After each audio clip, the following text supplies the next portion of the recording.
welcome everybody. This is a sports chapter of Women Economic Football. We are very proud and honored to have the first skipper, and I'm going to read just a bit of her biography because it is amazing all she's doing. But let me summarize just a bit of who I'm talking about. She joined FIFA in November 2016 to lead the newly established women's football division as the first ever chief women's football officer. As the sole female member of the 2016 FIFA Reform Committee, she advocated in favor of concrete requirements to secure the presence of more women in leadership positions and more resources for women's football.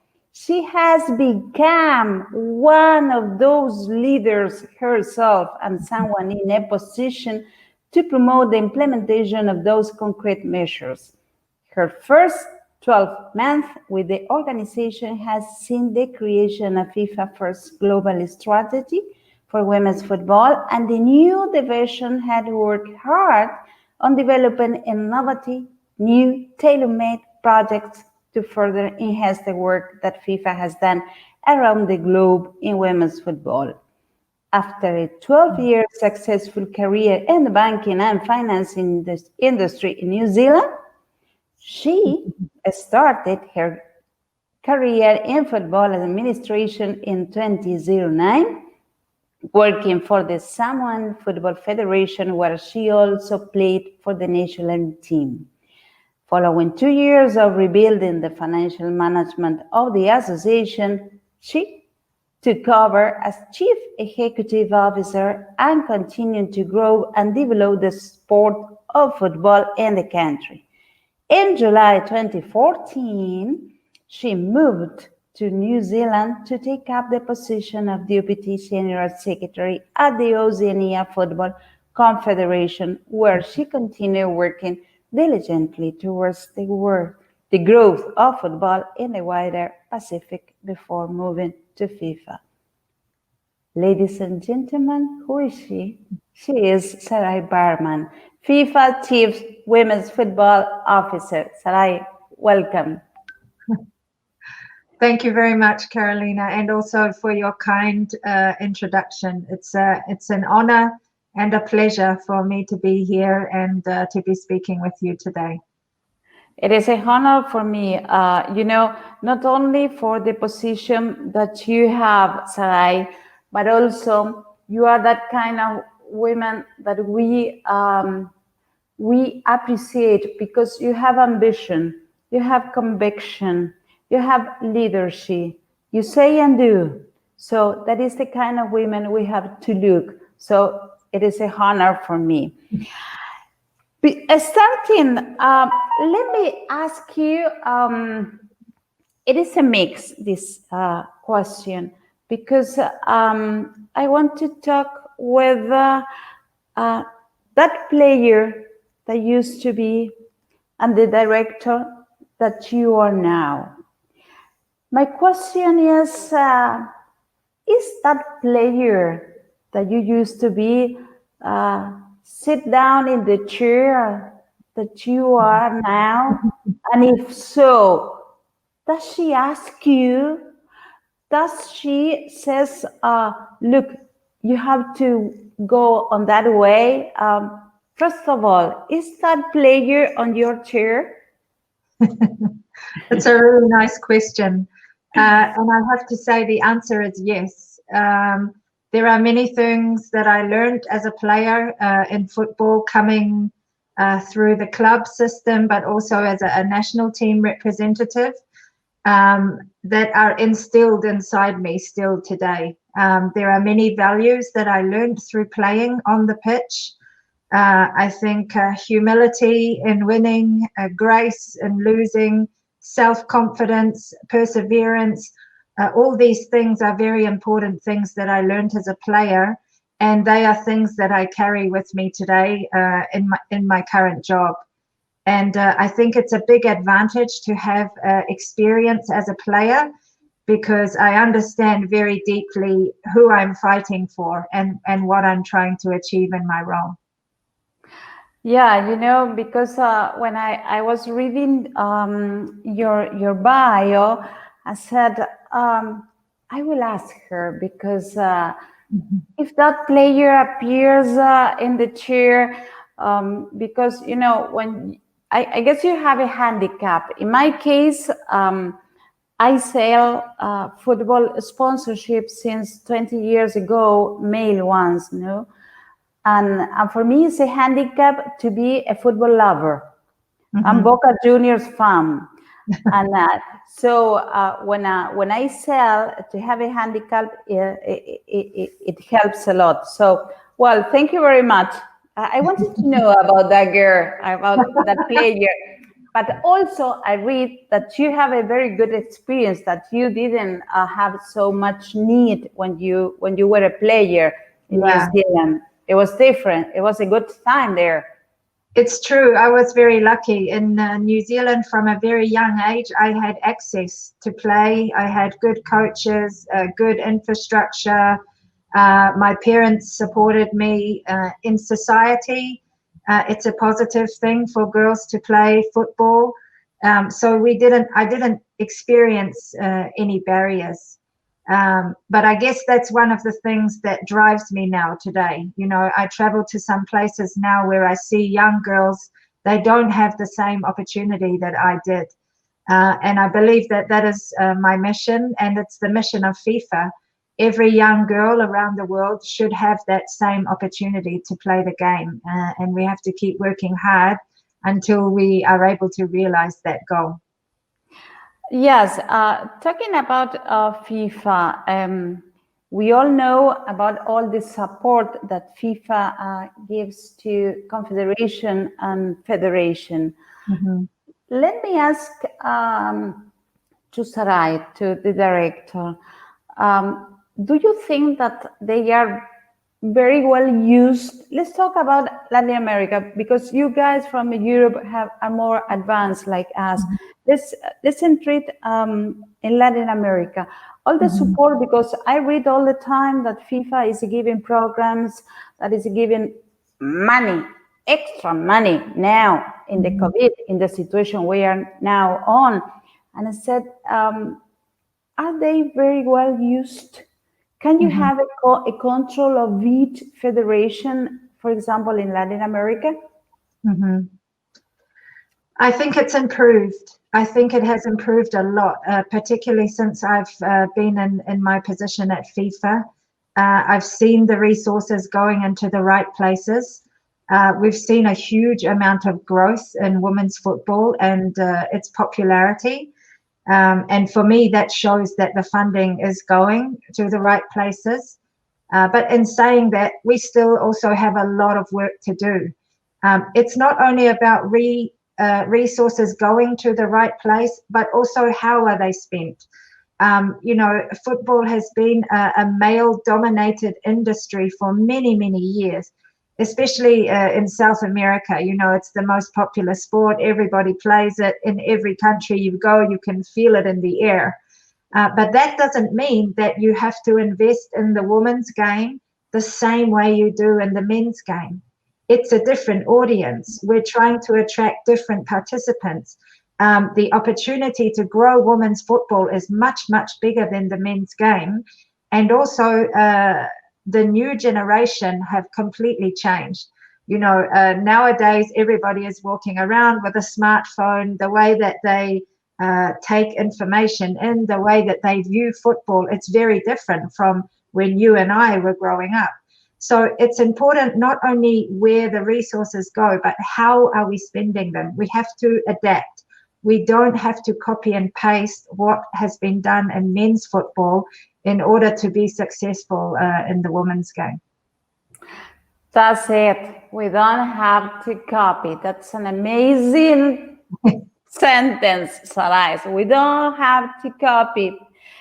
Talking about this, you give me the ball to ask this question, to copy.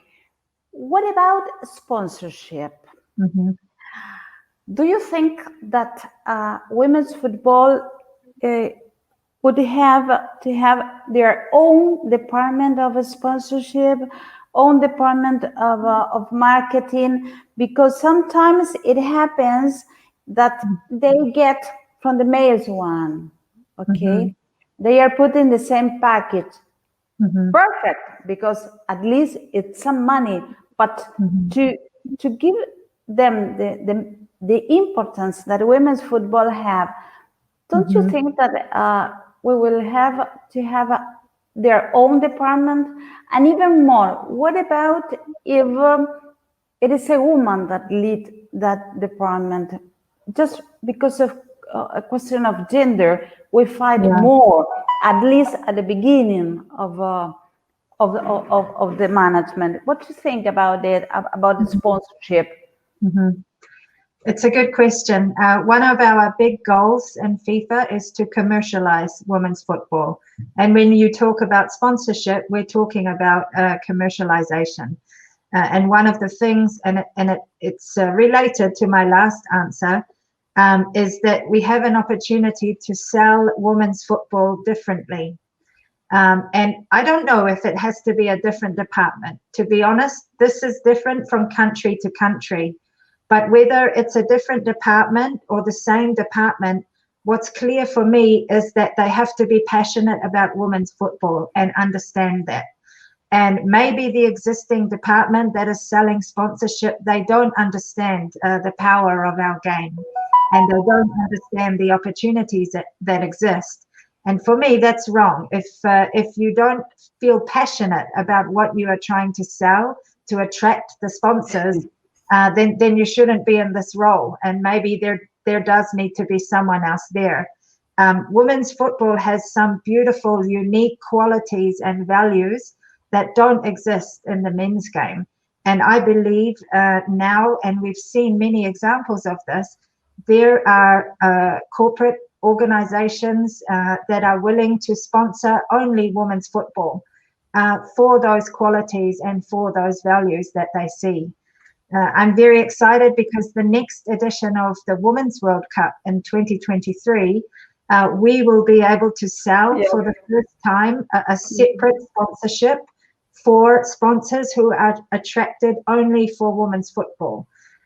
So this for us will be a big milestone moment, and it's what I hope will act as a catalyst to really drive commercialization for the women's game right down throughout the pyramids of football. But it's an amazing news, and it will be in your country. Well, two countries, but one it will be yours. Yes, it will be hosted in Australia and New Zealand. New Zealand, my home country. So I'm very excited for the people from my country to see how amazing women's football is and how big the Women's World Cup is. We're very, very much looking forward to this event.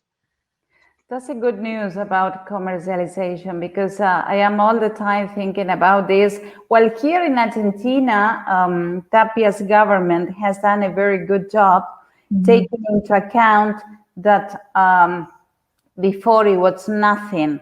If you ask me, I will say, well, I would like this, I would like that, but from nothing to have something is just a big step. For example, we have semi-professionalization. I say semi because it will be full when all the players will get a salary. By now, it's a semi-professionalization. Okay.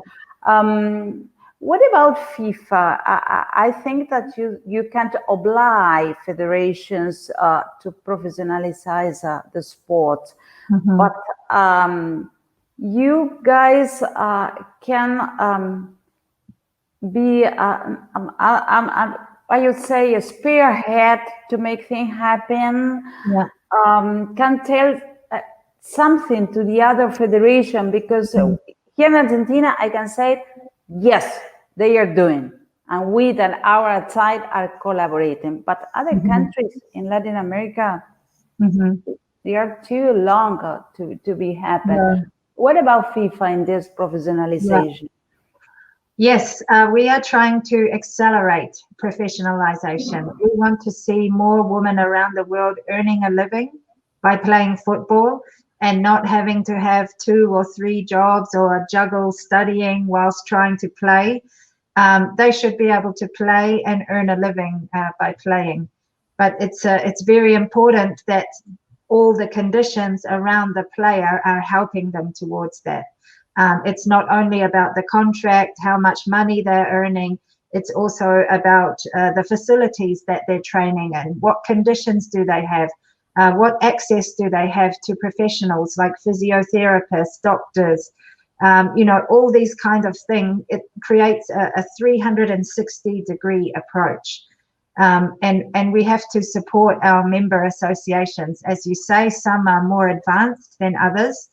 I believe it's important that we have some minimum standards in place for players when they enter into a professional contract. There should be minimum standards there that every member association in the world knows.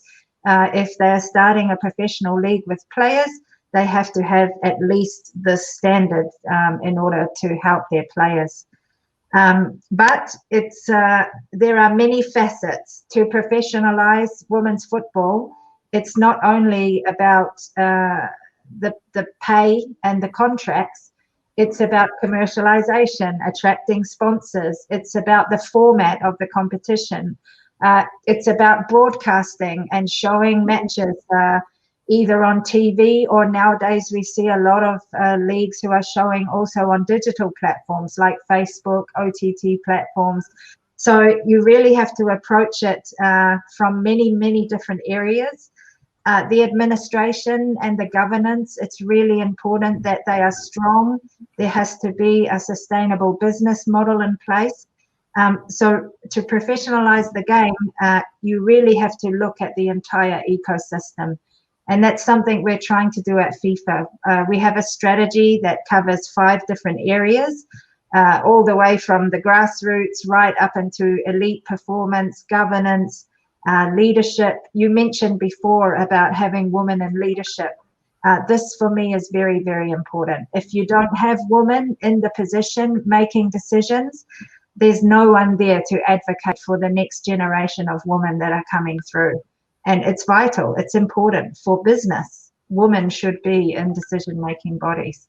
So there is a lot that we have to address, but we have to keep pushing and we have to keep supporting. That's it. And we, the women that are out of the field, not in this institution or organization, the official one, we had to keep on working with you guys. Yes, television is super, super important.